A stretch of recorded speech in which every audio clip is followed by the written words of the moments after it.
I Now, was Carol, we talked about some of the exhibitors coming to this from the show from all across the country, but you've got some fantastic booksellers out there within a one state radius of Colorado. Back from Beyond Books, Billy the Kid, Book Range. There are some wonderful Western genre dealers out there that specialize in that field as well. Um, Visitors to the show, however, will be able to see an entire range, everything from modern firsts to incutables. Isn't that right? Oh yeah, for sure. I mean, and topic wise, I mean, from the occult to Mormonism, religions, the whole gamut as far as topics go to children's books. We've just got such a nice wide range that there's no reason that people can't come and find something.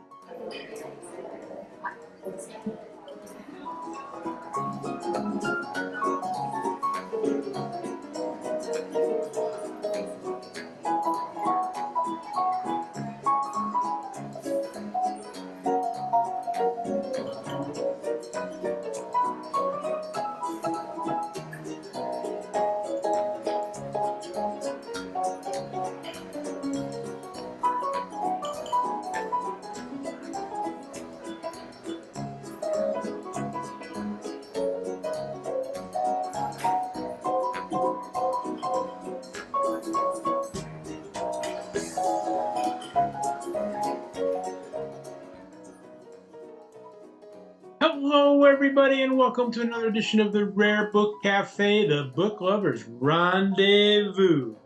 Hey, Lee, you got your cup? I have my mug.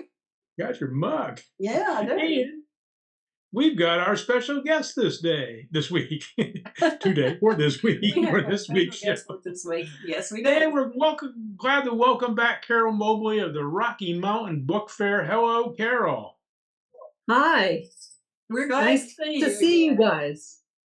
Yeah. Carol, you've been doing this a while. You and your husband, I guess, run the fair. Is that right? Mostly me. I mean, he's back in the background to help with the details, small details, but mostly me. But I've been doing this since 2016, I think was, or 2017 maybe was my first year. So Oh, okay. yeah, we've been through some challenges between COVID and everything, but we're building back, so that's what counts. That's good. And having the continuity of somebody doing it, for that long helps so much. This helps so much. All the little details, people just don't realize all the little details in the background that have to work and have to get coordinated. It's a lot of work. Tell our listeners the date and location, and we'll mention it again later in the show. The date is August 17th, 18th at the Douglas County Fairgrounds in Castle Rock, Colorado. Okay. Is that a Saturday, Sunday, or a Friday, Saturday show? It's a Saturday and Sunday this year. And We wanted to have August dates again, and the only available dates were on a Saturday and Sunday. And I think it's going to work out better to have a Saturday and a Sunday. People aren't working and have more time. And Castle Rock's about halfway between Denver and Colorado Springs, so you should attract quite a crowd. Yeah, it's funny. People don't like to drive very far, but Castle Rock is really only 30 minutes south of Denver. It's hardly anything when you think about how far some people drive to get places. how far some people drive to get to work. Exactly. Yeah, and think nothing of it. Calhoun, where I live, is full of people who work in Atlanta, in Chattanooga. They're talking about 50 to 70 miles every day. So what's 30 minutes? Right. For books. Exactly. For books. For books. Exactly. That's right. That's right. Carol, I checked out the show's web page. You have so far 42 vendors signed up, 42 book dealers signed up for the show. Maybe it's a little more plus or minus right now, but I was impressed with the coverage. You've got booksellers from New York to California, from Virginia to Oregon and Washington, all crisscrossing the country coming in for this show. Yep, we do. We draw a good audience of people from everywhere, and we're up to 45 exhibitors, and we have 3 booths for information booths. We've got a display of of printing press printing and a couple of other organizations that we have at the event. And this year we're actually offering our conference room up to authors who are going to have their books there, and they're showcasing their books, and they'll be there to sign and sell their books as well, which I think is an excellent go with for promoting books. We know Fabulous we're idea. I excited noticed you about had 12 authors signed up already. We have 14. I think we have room for 4 more, and that's about it. Oh, that's a great thing to do. Are they I mostly think local to your area, or coming from out of town? well, I think most everybody's local, but if somebody wanted to come in from out of town, boy, they'd be most welcome. Are you doing your book themed catering again this year? Yes, That we was are one of my favorite things to And read favorite? about. yeah, I can probably send the menu to you because he just sent it to me the other day. And the usual creative menu with all the different fun book themed foods. Yeah, that's such a neat idea. Yeah, it's good, and his food is good. That's what's nice, and the venue, is easy to get to. There's free parking. It's going to be air conditioned, and in August, people will really Oh, appreciate yeah, that. appreciate that. Yes. Yeah, Is it's it just a really nice. fairly easy loading in and out for exhibitors? It is. It's all on one floor. There's no stairs, no elevators.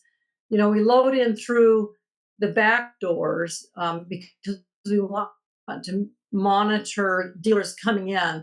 But when we are done with the show, people can unload through the back or the side doors because we will lock the side doors for loadout and let people go. So loadout goes really fast as well.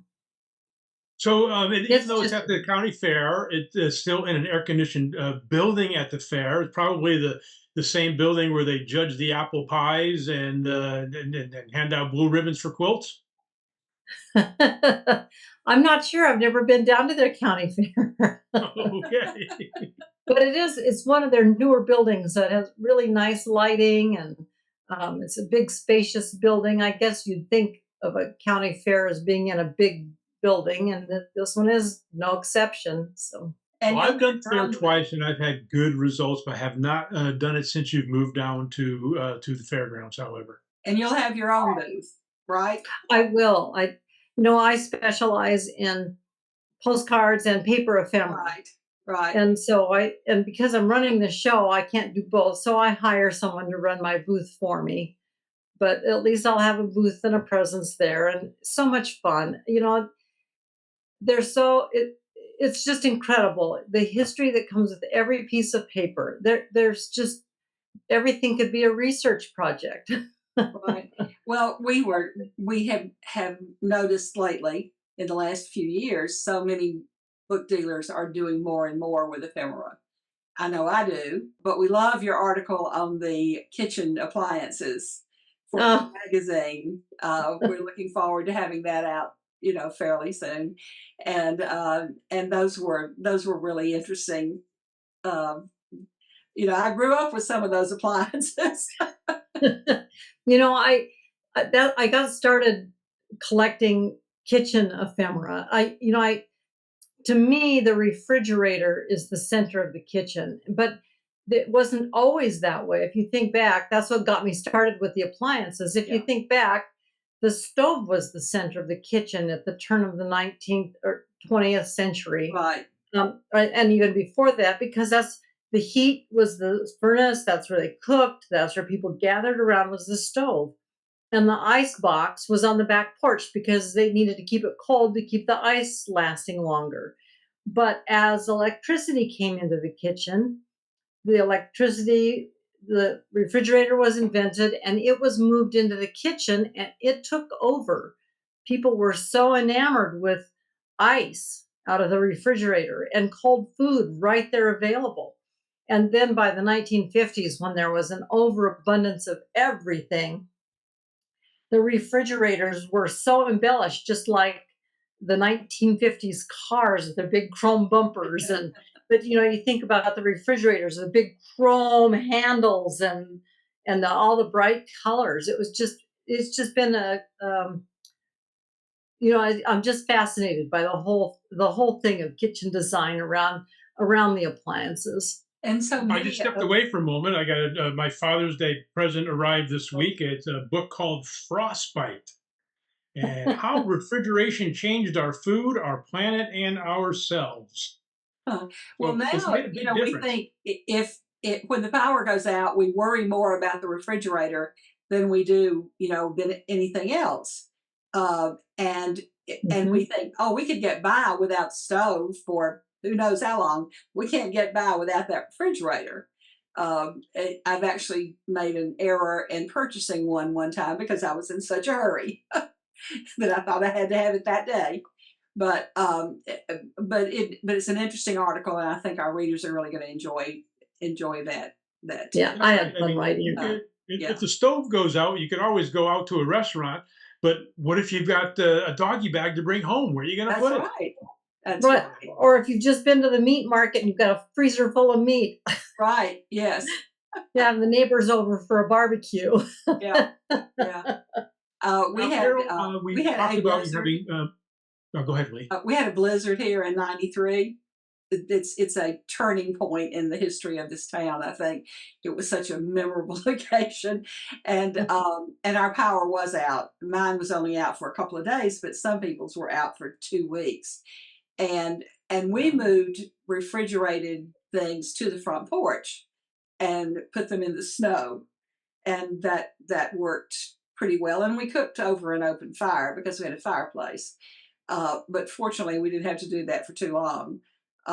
But we really have gotten dependent on these, on all of these, The the conveniences. convenience. Well, I can tell you that at the Douglas County Fairgrounds, they've got electricity and really good air conditioning. Well, I think air conditioning is the one thing that we worry about. I don't know how bad your weather has been, but ours Oh, has been close to 100. it's it's been Uh, we've been at 100. It's yeah, been really miserable, yeah, way hotter than normal. yeah.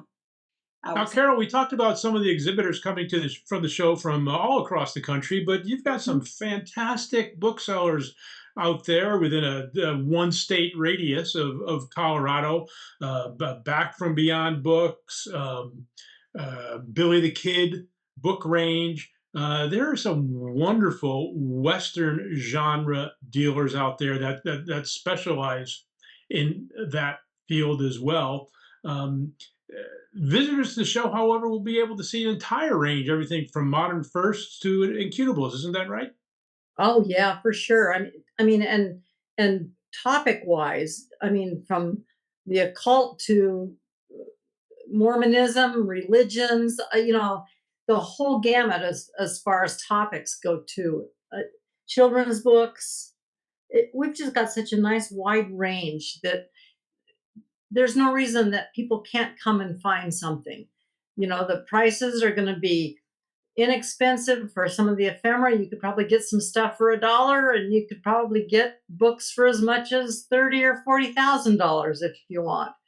So there's just no reason somebody shouldn't walk away with something in their hand Even between if they didn't topic. know that's what they were looking for.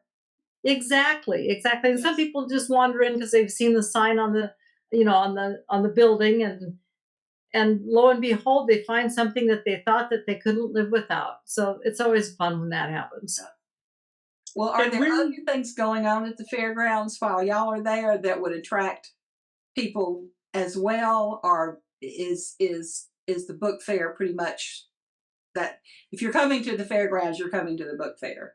I think it's the book fair this year. However, in Castle Rock, I think starting the 20th, which is 2 days after ours, is a big professional golf tournament right there Oh, in Castle Rock.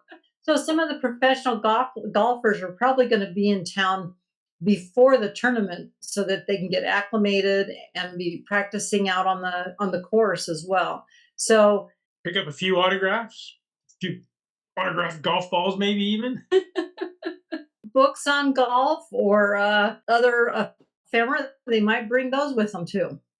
Now, Yeah. Carol, I have to imagine that the Rocky Mountain Book Fair is one of the largest in the area, but within the states surrounding you, Utah, Wyoming, who's next? Nebraska, and who's south of you? New Mexico? It's got to go a long Mexico, way to yeah. find another book fair.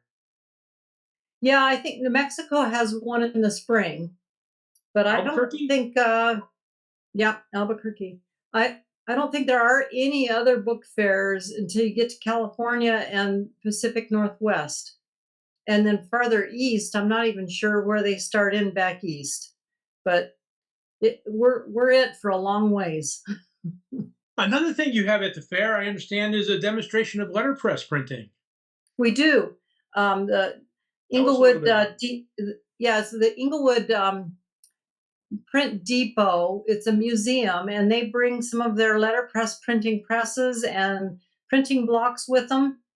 And they'll show you how they'll actually do a live demonstration. And for children, they'll let children pick a block and actually print their own block that they can take with them on paper and make their own little note or whatever they want to make.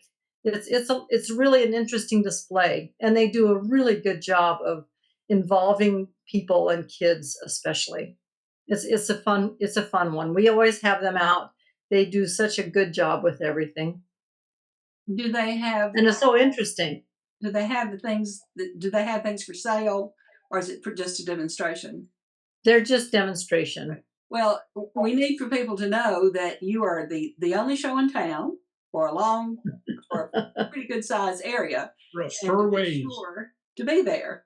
All right, everybody, August 17th and 18th, Saturday and Sunday, the Castle Rock Fairgrounds, the Rocky Mountain Book Fair. Our sponsor, who are some of the other sponsors of the fair? Carol? Well, the Rocky Mountain Antiquarian Booksellers Association is the sponsor, but we have partners, the Print Depot that we mentioned, the Denver Posse of Westerneers. Those are some of our, co-partners that you might say. Yeah, and then we also get sponsorship from the Southwest Antiquarian Booksellers Association and from the IOBA, the online great. booksellers. Yeah. The Independent Online Booksellers Association. Yep. Mm-hmm. Well, that's it. So everybody, we're up to 45 dealers already. We're up to 14 authors that are going to be there signing books. And we'll get, before the show gets published, we're going to come back and tell you a little bit about the menu. I don't know, there's a Hemingway burger and a Steinbach hot dog, or exactly what you're going to be serving, but it sure sounds like fun. Yeah, I'll send you the menu so you have a copy of it. It is fun. Yeah. So I hope that everybody can make it out. Wish you were a little closer. Wish you were a little closer. But Well, we'll do our best to help get the word out for you. Lee, anything from you before we tie it up this week? Oh gosh, I don't think so. I'm getting ready to do the book and paper palooza with Getman's next month. Going to try to get rid of some stock that's been sitting around for too long. Sale. So I've been, and a lot of it's going to be ephemera. A lot of it's going to be ephemera. So I'm going to spend this afternoon up in the book room going through boxes of paper things. In the air-conditioned book room. In the air-conditioned book room, of course. Sounds like fun to me. Yeah. All right, Carol, always a pleasure to have you on the show. Don't wait for another book fair to come back and visit us. All right, that sounds. We'll have you on a show sometime, and you could share with us some of your inventory. All right, that sounds like a plan. Some of the cool things you've got on your shelf. All right, everybody, thanks for joining us again for the Rare Book Cafe, the Book Lovers Rendezvous. Don't miss out on our weekly shows. You can find us on Facebook, Instagram, YouTube, or wherever good podcasts are given away for free. Bye-bye, Lee. Bye-bye, Carol. Bye-bye. Bye. Keep smiling, everybody.